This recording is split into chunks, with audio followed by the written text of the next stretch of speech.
E aí pessoal, tudo bem com vocês? Bem-vindo ao canal Miranda, eu sou Miranda e no vídeo de hoje finalmente nós iremos começar o DCU do James Gunn, o novo universo da DC que finalmente foi iniciado depois de vários meses de especulação, de eu fazendo teorias aqui de como é que pode ser esse início, de reacts, de comentar um pouco sobre esse novo universo. Finalmente ele se inicia com os dois primeiros episódios de Creature Commandos saindo na Max, agora acabou de sair, eu acabei de assistir os episódios e vim aqui gravar o vídeo.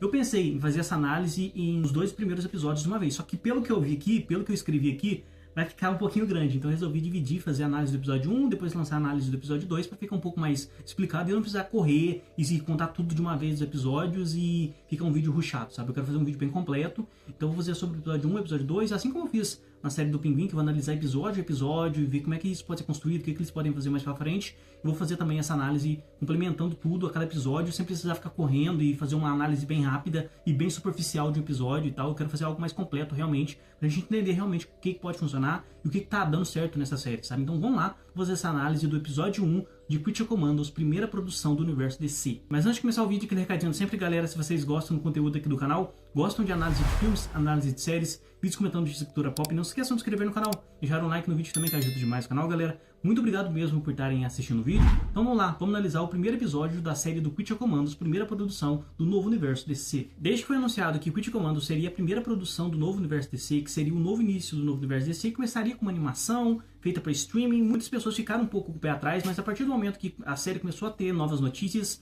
e cada vez que sai mais notícias de que a série vai ser muito importante para o novo universo, e tem muitas referências para esse novo universo, cada vez mais a expectativa aumentou, principalmente para mim. Depois de muito tempo de espera, finalmente saiu esse primeiro episódio de Creature Commandos, e saiu esse novo começo desse novo universo DC do James Gunn, que não é tão do zerado, né? Tem algumas coisas que eu vou explicar um pouquinho mais pra frente, mas é algum frescor novo que já vê que é um mundo totalmente diferente daquilo que tinha sido feito antes e daquilo que era feito na época lá do Zack Snyder, do antigo universo. Então vamos ignorar esse antigo universo, não vou nem comentar sobre isso mais. Então vamos lá comentar um pouco sobre esse primeiro episódio. O primeiro episódio ele começa dando uma contextualização do que a gente vai ver na série, de quem que são os personagens e qual que é o objetivo aqui da história. Basicamente a história vai girar em torno de um grupo de monstros formados pela Amanda Waller, indo para o país fictício que ela se criou no leste europeu chamado Pocolistão, que é um país que é fictício, ele não existe, né? Um país que foi criado dentro do universo DC, que lá basicamente você tem a Cersei, que é uma vilã da Mulher Maravilha, uma bruxa do mundo da Mulher Maravilha, que ela acabou tomando o poder desse local, está ameaçando o poder, e os Estados Unidos eles precisam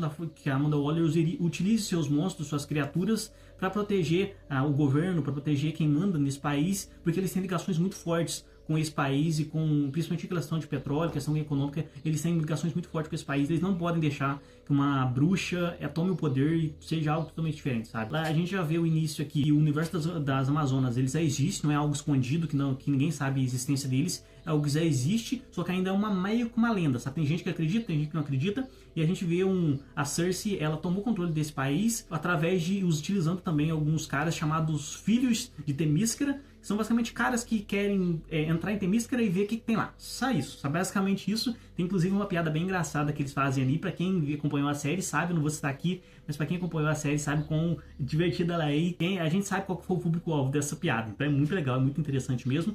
E aqui a gente tem umas coisas deixadas bem claras numa conversa que a gente tem, uma conversa rápida que a gente tem do Amanda Waller com o Rick Flag Sr., né, que o Rick Flag vai ser o protagonista da série, e a Amanda Waller quem controla a equipe ali, quem forma o grupo. Basicamente, aqui nesse diálogo que eles têm, eles canonizam o Esquadrão Suicida e o Pacificador. Basicamente isso. O James Gunn já tinha dito anteriormente que tanto o Esquadrão Suicida como o Pacificador, séries que ele já tinha produzido no antigo universo DC, iam ter praticamente as mesmas coisas em relação à história. Ele ia mudar uma coisinha ou outra ali, principalmente ali a cena final ali do Peacemaker, que aparece a Liga da Justiça, ele ia mudar isso, mas de forma geral seria basicamente todas as questões da história, ela seria canônica. Mas o James Gunn falou, você não precisa ter assistido aquilo para você assistir o Creature Commandos e você assistir as próximas produções. É só uma coisa mostrando, ó, existem essas coisas aqui, elas aconteceram igual aconteceram em outro universo, e é isso, sabe? É simplesmente isso. O Rick Flag morreu, teve a missão lá em Corto Maltese, e é isso. Não tem mais muitas explicações, não.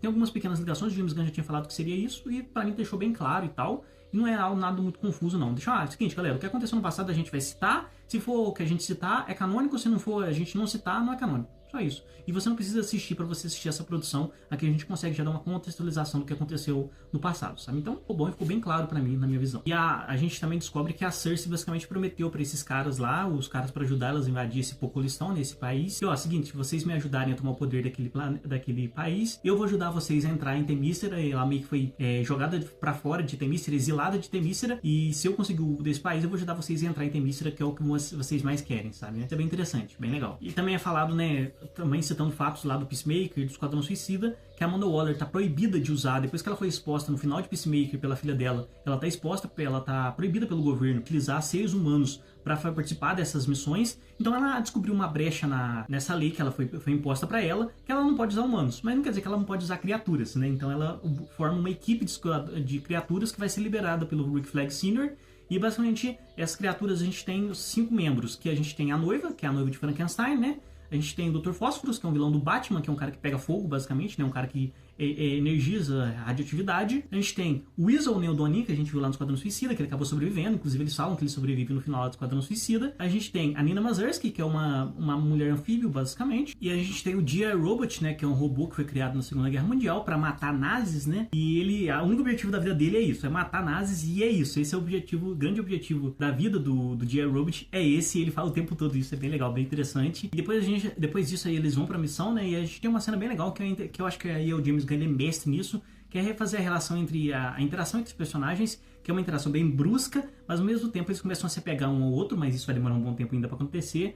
Mas a gente já viu um pouquinho da interação deles e tal, como é a personalidade de cada um daqueles que estão ali, sabe? Eu acho que é bem interessante isso. O James Gunn faz um bom trabalho nisso, eu acho que aqui a gente não vai ser diferente, já dá pra ver na série, que ele vai seguir um bom caminho, sabe? Em relação a desenvolver os personagens e fazer eles serem, tipo, você gostar deles, sabe? Eu acho que isso é bem legal, e mesmo eles sendo uns totalmente ferrados, caramba, que você não pode confiar, porque eles são vilões mesmo, sabe? Então, acho que isso o James Gunn faz bem e aqui não vai ser diferente. E aí eles chegam pelo que parece, tem um diálogo bem interessante, que a noiva, ela fala que ela vê que eles estão indo pra Pocolistão, pelo que parece, ela já conhece esse local de alguma forma, isso vai ser mais trabalhado mais pra frente, mas parece que ela tem alguma relação com esse país no passado, sabe? Depois a gente tem vendo eles chegar ali no castelo, a gente vê eles chegarem no país, eles andando ali pelas ruas desse país, que parece que é um país bem pobre, é um país do leste europeu, né? Então você já pode esperar ali um país bem pobre, bem ferrado assim, e eles chegam lá no castelo, lá a gente vê a guarda lá da princesa, né? A princesa que se chama Ilana Rastovich, que é a princesa que mora ali, e é bem legal a relação entre eles, tem uma piadinha bem interessante ali entre o Rick Flag e um dos guardas ali dela, um dos guardas principais, mostra um pouquinho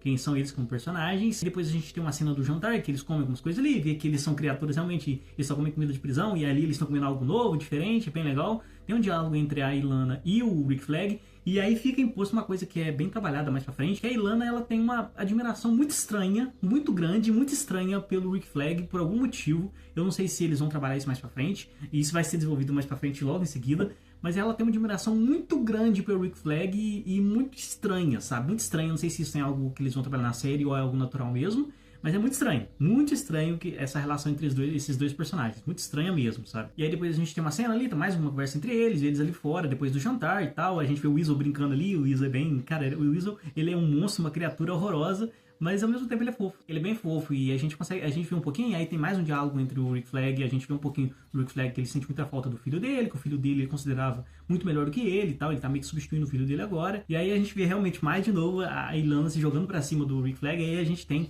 uma cena dela tentando ficar com ele e tal, e ele acaba desviando disso, mas eu já falei, é muito estranho essa relação dela, ela acabou de ver o cara e já tá totalmente se jogando pra cima do cara. Eu acho que tem alguma coisa muito estranha que tá acontecendo, e muito estranha mesmo, e eu não sei se eles vão trabalhar isso mais pra frente, se vai ter realmente algum desenvolvimento, mas é uma relação muito estranha, sabe, que ela tem pra cima dele, é uma coisa que eu achei muito estranho, mas muito interessante, sei lá, tô em dúvida, sabe, vamos ver o que eles trabalham mais pra frente, mas é muito estranho mesmo. Anoitece lá no castelo, e aí a gente vê que a noiva, ela acaba saindo, né, ela sai lá do castelo, a Nina Mazursky, que aqui tem cabeça de pé, aqui é um meio anfíbia, ela segue a Nina, ela segue a noiva, né, as duas vão juntas ali, a noiva não fala pra onde que ela vai, mas ela parece exatamente pra saber aonde que ela vai, ela sai ali do castelo, sem ninguém ver elas, e aí elas vão pra um local ali, depois a gente mais pra frente a gente vai descobrir pra onde elas vão, mas aí elas conseguem sair do castelo e tal, e aí a gente vê uma cena do Dr. Fósforos indo lá no quarto do Rick Flag e pegando o dispositivo que ativa o choque que dá neles, pra eles poderem ficar mais calmos e tal,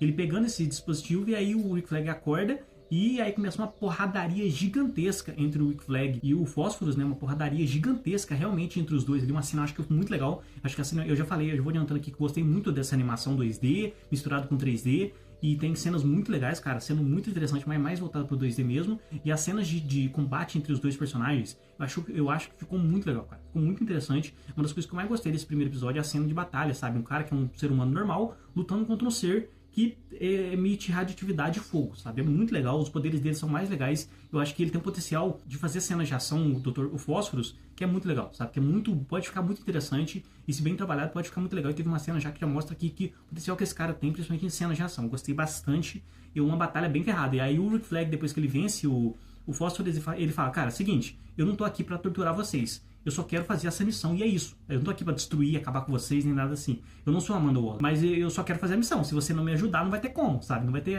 como a gente terminar essa missão o mais rápido possível. Mas você fica aí, tentando pegar o controle de mim. Eu não tô aqui pra derrotar você nem nada assim, cara. Fica tranquilo aí, fica de boa aí. Eu não quero te derrotar nem nada assim, sabe? O Rick Flag acaba se ferrando bastante. A gente vai ver no próximo episódio. Mas ele acaba se ferrando bastante, acaba machucando muito, sabe? O corpo dele. Depois disso, a gente volta pra noiva e pra Nina Mazursky, né? Que elas foram lá pra um local que ninguém sabe. E aí a gente descobre que a noiva foi criada nesse país. Ela foi criada pelo Frankenstein, né? O Dr. Frankenstein, nesse país, no Pocolistão, e ali é onde que ela foi realmente criada, por isso que ela sabia a existência desse país e aonde ficava esse país. Ela sabia exatamente para onde que ela iria para o lugar onde ela foi criada pelo Dr. Frankenstein. E a gente vê o castelo, inclusive tem toca um som de Drácula e tal. Então é um som bem legal, bem interessante dos monstros clássicos. Eu acho que isso ficou bem legal. E aí a gente vê que realmente ali ela conhece aquele lugar porque ali foi aonde ela foi criada e aonde que ela foi montada, sabe? Aonde que ela foi montada assim pelo Dr. Frankenstein e também pelo monstro de Frankenstein, o Eric Frankenstein, sabe? E aí o episódio acaba desse jeito, sabe? Com ela. Outra coisa que eu posso comentar também, que eu esqueci de comentar no começo, é a abertura da série, que é muito boa. Assim como o Pacificador, que o James Gunn fez uma abertura sensacional, aqui ele também faz uma abertura muito boa, que a gente vê todos os personagens e temos a adição do James Gunn na abertura. Sim, o James Gunn aparece lá como o escritor, o grande criador ali da série. Aparece, é bem legal, é bem interessante, eu achei bem divertido. De forma geral, eu achei um bom episódio, esse primeiro episódio. Não há nada espetacular, nada incrível, eu achei um bom episódio, sabe? Eu achei um episódio muito bom, que serve mais como um episódio de introdução da gente pra esse mundo, quem são os personagens, o que eles estão fazendo ali, e o que vai acontecer na série, quais são os objetivos da série. E a gente vê um pouquinho realmente qual vão ser os grandes objetivos da série mais pra frente e tal. Esse é mais um episódio de introdução, não é um episódio espetacular, mas um bom episódio de introdução, e ele segue um pouquinho a lógica ali do Esquadrão Suicida do James Gunn, de os personagens ali interagindo e eles indo pra missão, sabe? Eu acho que esse é o primeiro, o primeiro episódio, ele serve um pouco mais pra isso. Achei uma boa trilha sonora, uma trilha sonora que já conhecido do James Gunn, que ele faz boas trilhas sonoras para os seus projetos. É uma trilha sonora um pouco mais voltada para um lado mais europeu e tal, então acho que combina com o resto da série. Eu gostei, uma trilha sonora interessante. Vamos ver o que eles fazem mais pra frente. Eu achei uma trilha sonora bem legalzinha. Gostei. Acho que foi interessante. E vamos ver como é que entra um pouco mais na série, um pouco mais pra frente. Acho que tem uma coisa interessante também, a contextualização. Muita gente achou que talvez poderia ser um pouco fora do universo compartilhado DC, mas é muito dentro. Pelo que eu já ouvi de alguns rumores aí, mais pra frente vai ficar cada vez maior essa introdução e a entrada desse mundo do novo universo DC. Então é um episódio assim que ele faz uma contextualização do que tá acontecendo nesse universo, quem são esses personagens e coisas que a gente vai ver mais pra frente. Mostra já bastante coisa da Mulher Maravilha. Eu não achei que veria tanta coisa, teria a Cersei, mas não sei se apresentaria tanta coisa, mas já mostrar um pouco da contextualização do que a gente vai ver de Temícera, do mundo da Mulher Maravilha ali. Então isso eu achei bem legal, bem interessante também. Eu acho que eles fazem um bom trabalho de introdução a esse mundo novo que a gente tá vendo, sabe? De forma geral, eu já falei, eu não acho o episódio excelente, espetacular, nada assim, mas achei um bom episódio, sabe? Eu dou uma nota 7 pra esse episódio. Achei um bom episódio de introdução e de contextualização desse mundo. Nada espetacular, sabe? Espero que melhore nos próximos episódios. Não achei ruim nem nada assim, mas também achei nada espetacular. Achei um bom episódio, nota 7 ali, e que dá pra gente entender um pouco como é que pode funcionar esse mundo e tal. Eu achei um episódio interessante, que eu acho que deixa a gente mais animado porque vai acontecer mais pra frente nesse novo universo e o que eles vão trabalhar nesse novo universo da DC. Gostei, achei um episódio bem interessante mesmo. E aí galera, o que vocês acharam desse primeiro episódio de Critical Commandos? Gostaram desse primeiro episódio? Acharam que ficou um pouco aquém? O que vocês acharam desse primeiro episódio? Deixa aqui nos comentários. Lembrando que vai ter a análise do segundo episódio, logo em seguida já sai a análise do segundo episódio de Critical Commandos também. E toda semana vai ter a análise de todos os episódios de Critical Commandos até o último episódio, o episódio 7, que vai sair lá no começo de janeiro. Não esqueçam de se inscrever no canal se vocês não querem perder todas essas análises. Deixar um like no vídeo também que ajuda demais o canal, galera. Muito obrigado mesmo por terem assistido o vídeo. Até a próxima aí. Tchau!